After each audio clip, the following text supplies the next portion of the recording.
이제 그 아도니아의 이제 난이 시작됩니다. 이제 아도니아는 5절에 보니까 학깃의 아들입니다. 학깃의 아들인데 다윗이 헤브론에서 통치할 때, 헤브론에서 7년 6개월 통치했잖아요. 그러니까 다윗이 헤브론에서 통치할 때 그때 낳은 아들이에요. 헤브론 출신. 지금 이스라엘의 헤브론은 이슬람 사람들이 이렇게 딱 잡고 있어가지고 거의 구경을 못 갔어요. 헤브론. 그런데 다녀오신 분들이 그 헤브론을 좀 구경을 하면 좋다 그러는데 어쨌든 우리 이번에 헤브론을 못 갔는데 이 헤브론이 사실은 이스라엘이 탄생되는 본 도시. 그래서 헤브론이 먼저 이제 그 이스라엘의 중심이었고 나중에 전체 이스라엘의 중심지가 예루살렘으로 되죠. 먼저 이제 헤브론이 수도였었습니다. 수도.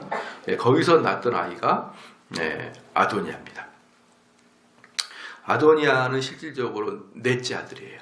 넷째 아들인데 첫째 아들이 암논이잖아요. 이제 근친상간을 해가지고 압살롬에게 죽은 큰 형이 암논이고, 그 다음에 둘째가 길르압인데 이 길르압은 그냥 어릴 때 죽은 것 같아요.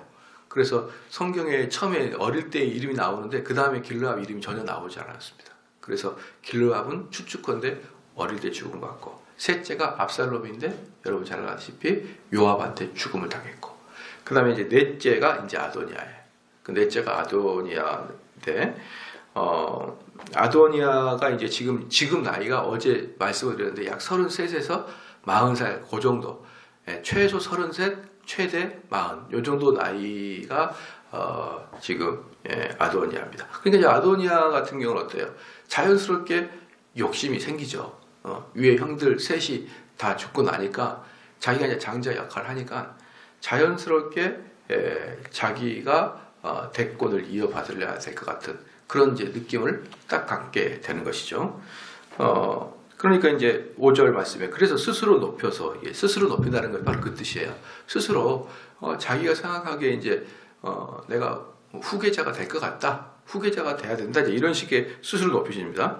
이르기를 내가 왕이 되리라 하고 자기를 위하여 병거와 기병과 전배 50인을 예비하니, 병거, 기병, 전배, 이렇게 이제 이게 사람을 모았습니다. 이게 뭐냐 그러면요, 전배가 뭐냐 그러면 여러분 왜 옛날에 그 왕이나 대감들이 행차할 때 앞에서 이렇게 막 휘휘하는 거 있잖아요.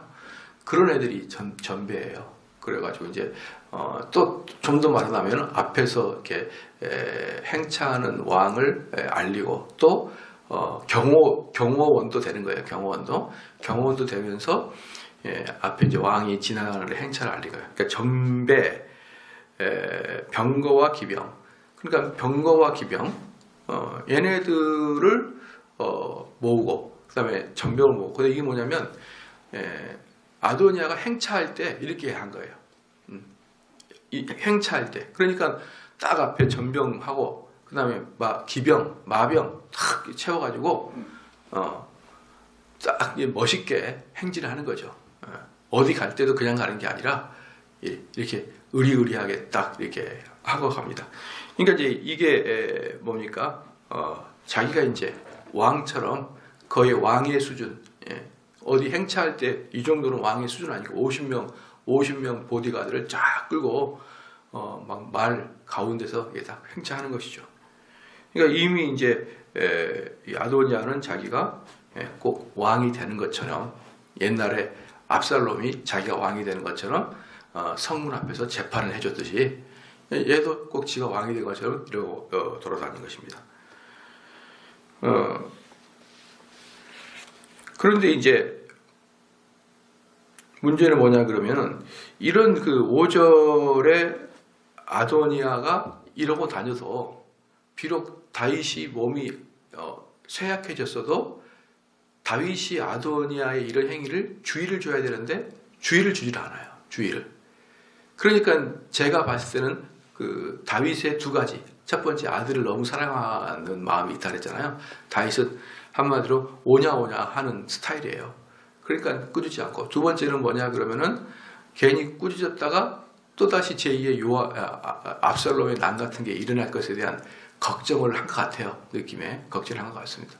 그러니까 우유부단한 성격과 또 다른 난, 이 두 개를 아마 다윗은 걱정을 했던 것 같아요. 그러니까 이 사람을 꾸짖지 않습니다. 그런데 이제 어찌됐건 그런 꾸짖음이 없어요. 다윗은 그렇게 꾸짖음이 없기 때문에 결국은 자녀들을 잘못 키우는 것이죠.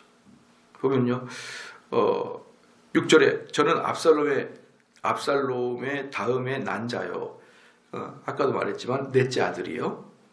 체형이 심히 준수한 자라.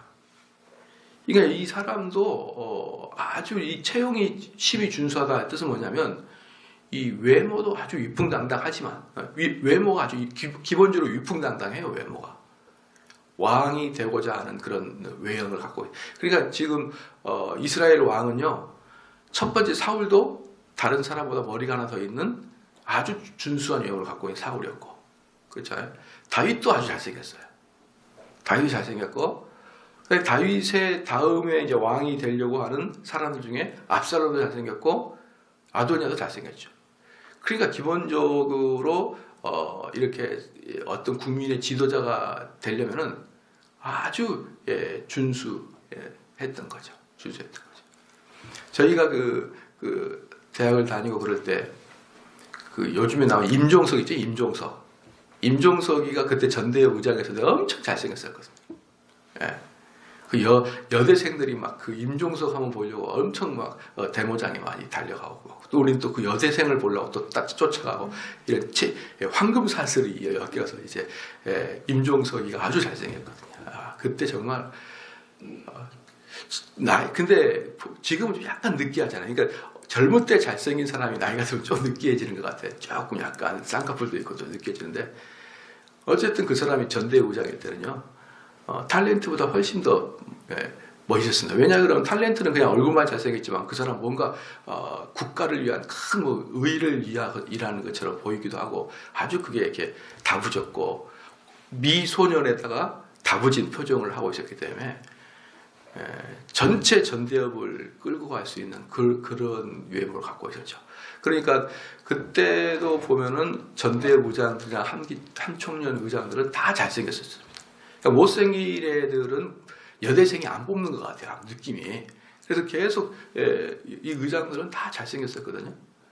그러니까 이제 보면은 뭔가 앞에서 끌고 갈 리더들은 그 외모도 상당히 중요한 것 같아요.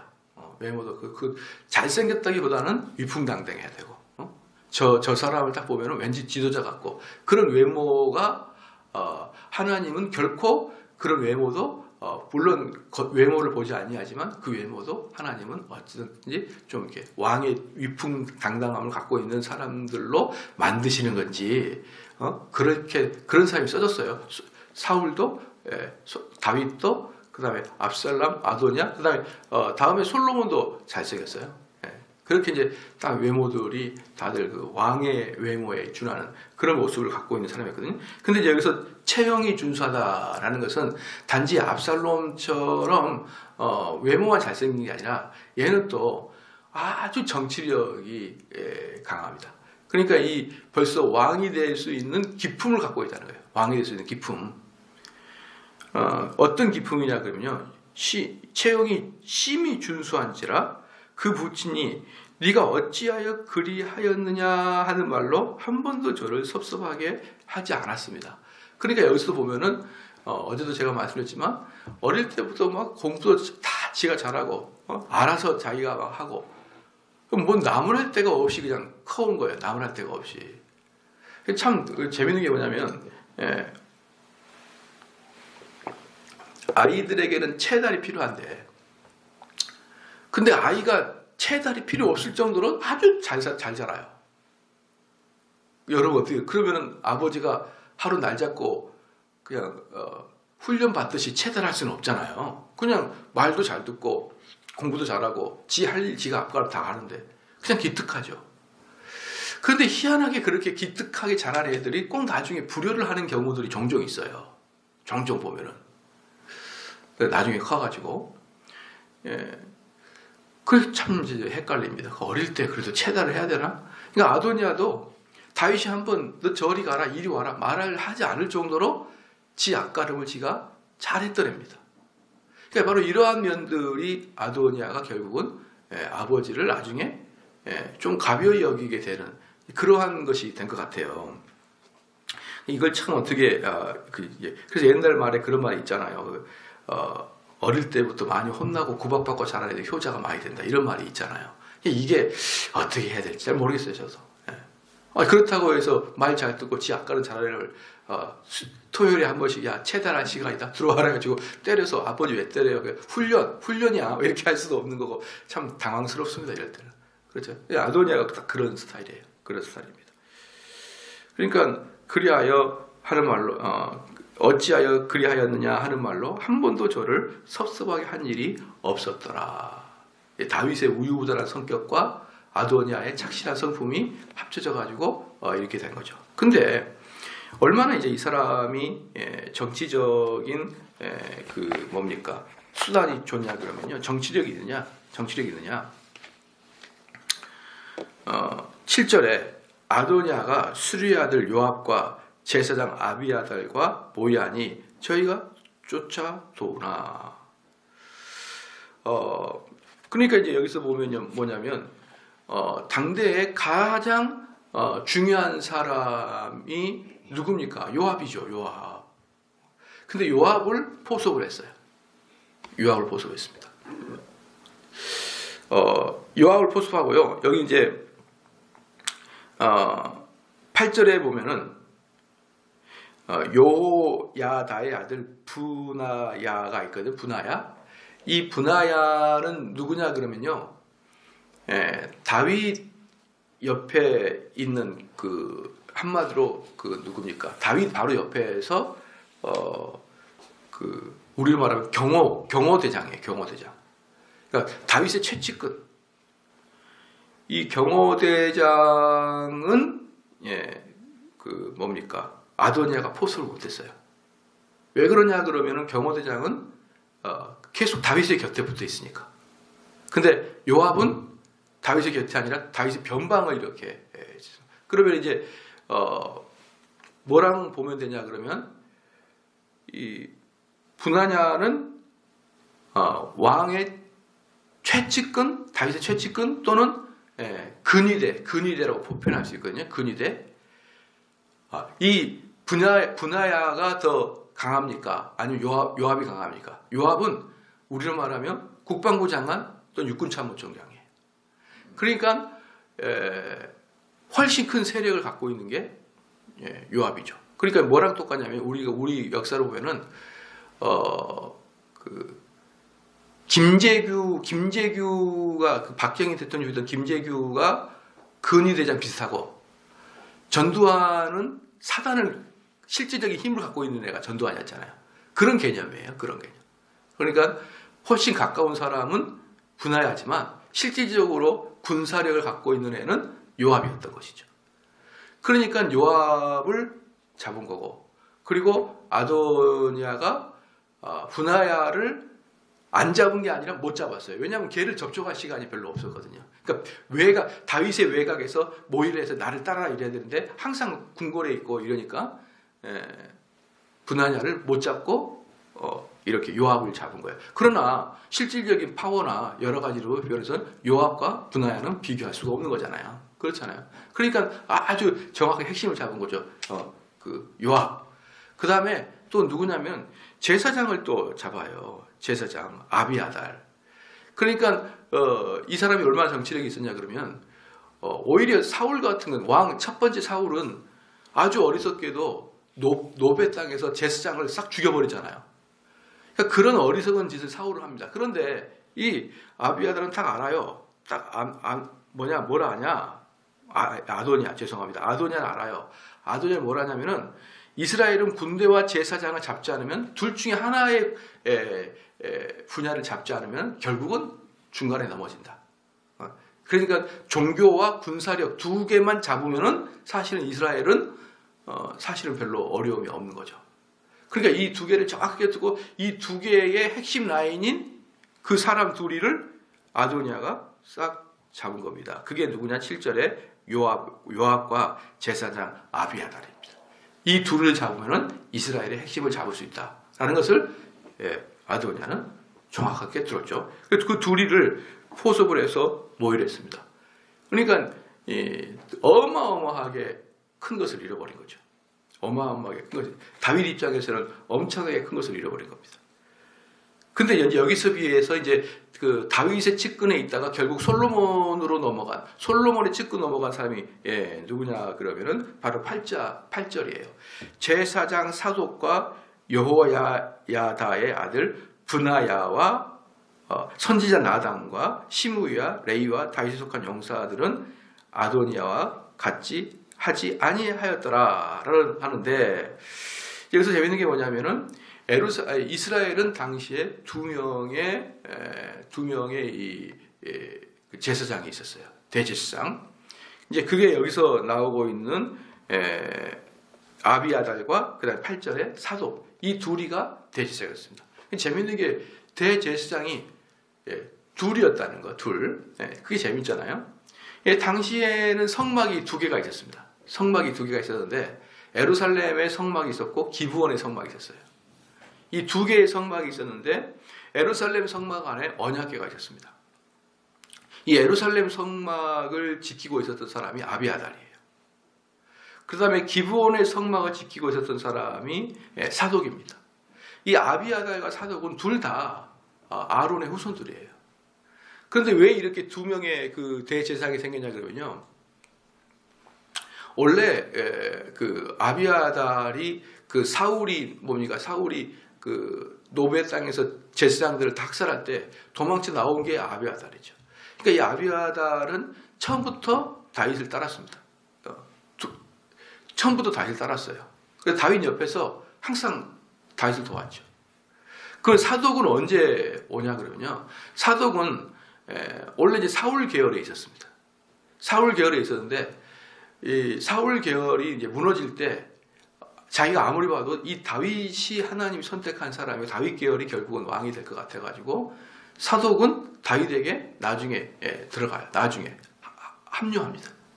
그런데 이제 왜 이 사독이 다윗에게 합류한 게 중요하냐면, 아까도 말씀드렸지만 이스라엘은 제사장의 나라잖아요. 그잖아요.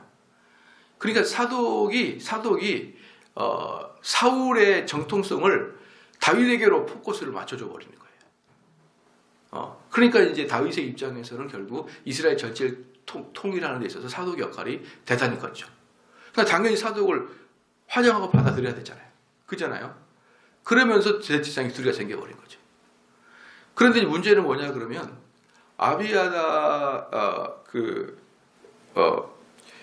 아비아달 제사장이 원래 더 먼저 왔잖아요. 근데 이후로 항상 성경은 사독과 아비아달이라고, 사독이 먼저 나와요. 여러 가지 능력 면에서 아비아달이 사독한테 안 됐던 것 같습니다. 1위가 사독이고 2위가 아비아달이고 그렇게 가요. 그리고 이제 결국은 나중에는 아비아달 계열은 또 없어지고 또 다른 계열 하나가 더 나와요. 그러나 마지막까지 남은 제사장 계열에 남은 사람은 사독이에요. 사독. 그러니까 사독 계열이 더 유능했던 거예요. 사독 계열이. 그래서 여러분, 이 사독이 신약에서 누구라고 했습니까? 사두개인이라고 해요. 사두개인. 사독이 결국은 사두개인이 돼가지고 이 예루살렘을 완전히 장악을 해버려요.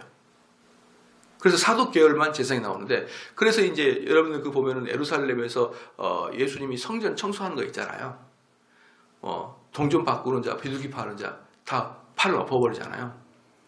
그때 이제 교회에서 뭔가를 거래하기 때문에 예수님께서 화가 나신 게 아니에요. 뭔가를 거래하기 때문에 교회에서 책을 팔고 뭔가 참기름 팔고 그 거래를 하기 때문에 화가 난 게 아니에요. 여러분, 그렇게 생각하면 오해입니다. 교회에서 그렇게 거래할 수도 있어요. 뭐가 문제냐면요, 너무나 큰 차익을 남긴 거래예요. 그러니까 예루살렘 성전에서는 로마의 돈을 사용할 수가 없어요. 왜? 그 동전 안에 누가 있으니까, 시저가 들어가 있으니까. 그것은 우상숭배인 거죠. 그러니까 예루살렘에서 제사를 드리려면 예루살렘에서만 통용되는 동전이 따로 있습니다. 그리고 제사 제물도 밖의 제물은 통과를 못해요. 예루살렘에서 키운 양이나 소를 제사를 드려야, 그걸로 제사를 드려야 그 제물을 받습니다. 그러니까 사람들은 옛날에는 제사를 드리려면 자기 집에서 양을 끌고 와가지고 제사를 드려주셔야 되는데, 그 성전에 있는 사람들이 흠없는 제물이라는 것을 핑계 삼아서 오다가 어디 좀 끌키고 털이 빠져 그러면 탈락. 그러니까 어쩔 수 없이 예루살렘에서 공인된 그 양들이나 소나 또 동전을 바꿔야 되는 거예요. 근데 그때 어마어마하게 차익을 남겨버리더라고요. 어마어마하게 차익을 남깁니다. 그러니까 그것 때문에 사실은 우리 예수님께서 그 강도의 구렬이라고 했던 거예요. 강도의 구렬이라고. 도둑의 소굴이에요, 거기가. 그래서 뭐 예를 들어서 양 한 마리가 그 양이면 밖에서는 100만 원이라 그러면은 거기서 1000만 원을 불러버리고 10배 차익을 남기면서 엄청나게 예루살렘에 차익을 남깁니다. 그 차익을 남기는 권세자들이 사두개인들이 예루살렘의 권세를 다 잡아버립니다. 그러니까 바리새인들은요, 여러분, 바리새인들은 당연히 사두개에 비하면은 별 볼 일 없는 애들이에요. 실질적으로 예루살렘 권세는 사두개인들이 다 잡았단 말입니다. 다 잡았기 때문에 그래서 그 당시에 사람들은 이 사두개인들을 하나도 존경 안 해요. 그 사람들은 일반 서민들의 피를 빨아먹으니까. 근데 바리새인들은 그 예루살렘 성전을 이렇게 차지한 게 아니라 예루살렘 변방에서 사두개인들이나 왕이나 이런 사람들에게 그렇게 하는 게 아니다라고 막 소리를 외치는 애들이 바리새인이었기 때문에 이 바리새인들은 상당히 국민들에게 존경과 그다음에 의지를 받는 대상이었단 말이죠. 바리새인들이. 그러니까 바리새인들은 말씀을 잘 연구하고 그리고 그것을 자기가 실천하려고 열심히 노력했던 자들이 바리새인이었고, 얼마나 실천을 잘했냐 그러면 아예 성경을 문자 그대로 따라 살려고 했던 애가 바리새인들이고, 그러니까 그런 사람들은 일반 시민들 눈에는요 정말 괜찮아 보이는 사람이죠. 근데 사두기는 어때요? 그 권세를 다하면서 얼마나 그 시민들의 돈을 빨아먹습니까? 바로 그 조상이 사독이에요, 사독. 그러니까 이 사독 계열이 얼마나 그 뛰어난 그런 그 능력을 갖고 있냐 이 말이에요. 그래서 결국은 다윗 당시에 은근히 사독한테 밀리는 겁니다. 밀려요. 아비아달 계열이. 그러니까 참 보면은 2인자였답니다. 아비아달이. 그래서 여러분 아도니아한테 붙은 거예요. 아도니아한테. 1인자는 그냥 다윗 옆에 있었고 2인자인 그러니까 아도니아 같은 경우는 내가 아도니아한테 아비아달 같은 경우는 내가 아도니아한테 붙어가지고 아도니아가 새로운 왕이 되면은 그때는 내가 1인자가 되겠다. 이 마음이 있어가지고 아도니아한테 붙은 거예요. 그러니까 이 아도니아에 붙은 사람들은 뭐냐 그러면 서서히 한물 간 사람들입니다. 한물 간 사람들. 그러니까 요압도 한물 가고 있었어요. 그 다음에 이제 8절에 사독과 그 다음에 여호와의 아들 분하야와 그 다음에 선지자 나단과 시므이 레이와 이 시므이 레이는 잘 누군지 몰라요. 다윗에게 속한 용사들. 다윗에게 속한 용사들은 그렛 사람, 블렛 사람이라고 항상 다윗이 최측근 사람이 있었잖아요. 걔네들이 누구냐면 이방인들 용사들이었어요. 이방인 용사들. 그 이방인 용사들과 그 이방인 용사들의 그 최두목인 분하야가 다윗 옆에 딱 붙어 있었던 거죠. 나중에 이제 이 분하야가 요압을 죽여요. 나중에. 근데 이 재밌는 게 뭐냐면 7절에 나와 있던 요압과 아비아달의 출생지가 헤브론입니다. 헤브론. 이들의 헤브론이에요. 근데 8절에 나온 사람들은 출생지도 그렇고 출생지와 그리고 출생지가 아니라도 결국 권력을 모으고 언제부터 얘네들은 그 정권의 실세로 등장했느냐? 예루살렘 때부터 등장을 합니다. 그러니까 요압과 아비아달은 헤브론파고 요 뒤에 있는 사람은 예루살렘파예요. 그러니까 뭐냐면 헤브론파는 구시대의 사람입니다. 구시대 요압이 아무리 이렇게 이스라엘에서 떵떵거리는 사람일지라도 이제 늙은 거예요. 늙었고 그 사람도 요압도 결국은 아도니아 편에 딱 든 게 뭐냐 그러면은 다윗에게 미움을 받아가지고 상당히 자기가 고통을 당했었거든요. 요압, 그러니까 다윗도 요압에게 고통을 당했지만 요압도 다윗에게 견제를 받게 되므로 항상 2인자였지만 어려움이 처했기 때문에 그리고 이제 늙었고 힘이 점점 빠지니까 제2의 인생의 도약을 해야겠다고 아도니아에게 딱 붙은 거예요. 잘 보이려고. 그래서 결국은 아도니아가 이 둘이를 채용했지만 이 둘도 살 길을 모색하다가 아도니아에 간 거예요. 그러니까 쉽게 말하게 되면요.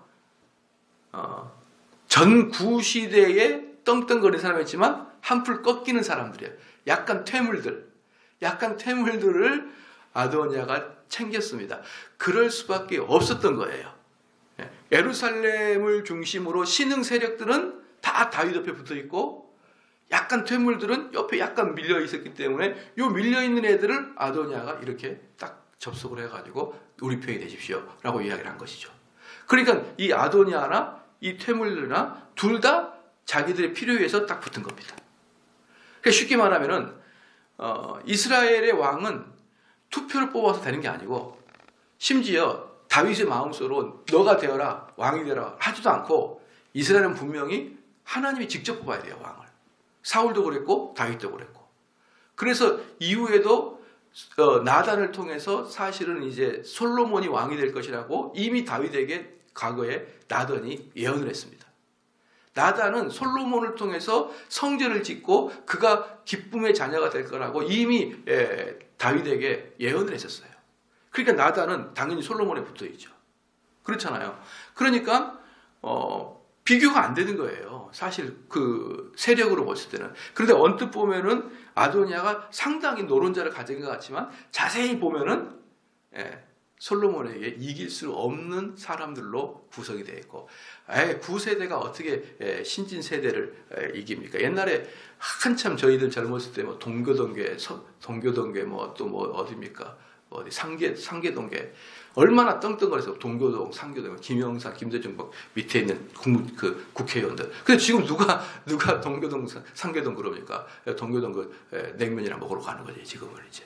지금은 신흥 세력들이 그 옛날에 구닥다리 있을 때 다 밀어내잖아요. 그런데 이제 언뜻 보면은 뭐 이렇게 옛날 세력들을 좀 등에 업고 한마디 해주고 그런 정도의 옛날 세력이죠. 지금은 그 사람이 누가 힘을 씁니까? 그것처럼 헤브론파와 예루살렘파의 대립이었고 아도니아는 예루살렘파의 그 사람들을 끌어내지 못하니까 어쩔 수 없이 헤브론파 사람들을 잡았던 거고 이 사람들은 겉으로 볼 때는 화려하지만 이미 이빨 빠진 호랑이가 되어가고 있었던 것입니다. 그리고 쉽게 말해서 뭡니까?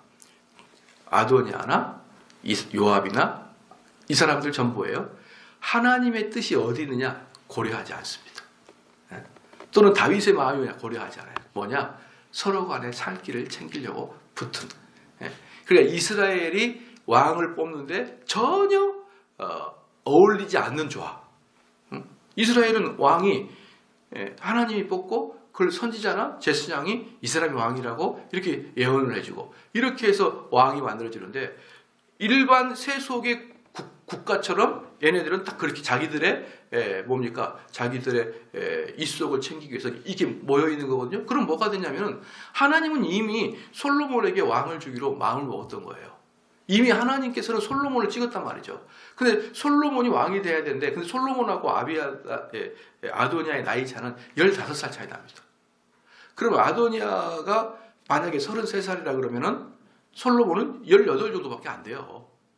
그러니까 여러 가지 위치를 봤을 때 아도니아가 내가 스스로 왕이 되겠다라고 할 만하죠. 20살도 안 되는데 솔로몬은. 그러니까 일반 세상의 시각으로 보면 아도니아가 왕이 되는 것이 아주 적당해요. 그것을 보고 스스로 자기가 왕이 되겠다라고 말하는 것은 하나님의 뜻이 어디 있느냐 고려하지 않겠다는 거예요.